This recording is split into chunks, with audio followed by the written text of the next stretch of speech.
স্যারকে বলবো স্যারের কোনো ভুল নাই, অ্যারেঞ্জমেন্ট কমিটির সিস্টেমে ভুল হয়েছে। আমি আসার পূর্বে বক্তব্যটা শুরু হলে আমি এসে 10 মিনিট বসতাম, তাহলে একটা মার্জিত ভাবটা থাকতো। 40 মিনিট বসিয়ে রাখার জন্য আমি নিজে বিরক্ত বোধ করেছি, তবে যুবকদের জন্য আমি সবকিছু স্যাক্রিফাইস করতে প্রস্তুত আছি।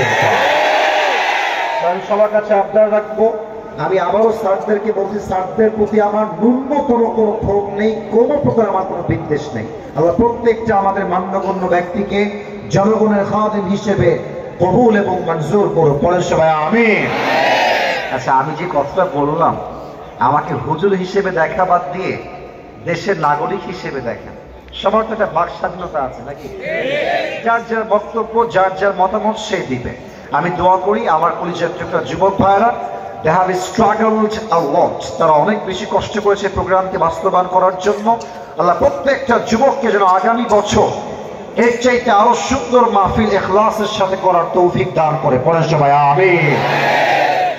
গাজীপুর এমন একটা জেলা ঢাকার ভেতরে, আমরা জানি 5 আগস্টের পূর্বে গাজীপুরের অনেক যুবকরা দেশকে স্বাধীন করবার জন্য শহীদ হয়ে গিয়েছে।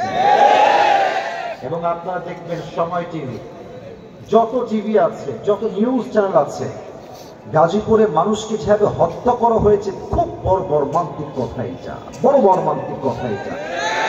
এবং ওনারা বললেন ওনারা জেল খেটেছেন, বাড়ির থেকে বাহিরে ছিলেন, এটা খুবই কষ্টের কথা। আমরা একটা কথা আজকে এই মাহফিল থেকে অ্যানাউন্সমেন্ট দিতে চাই, আগামীতে কোন স্বৈরাচারকে এই দেশে আমরা চুল পরিমাণ বরদাস্ত করবো না।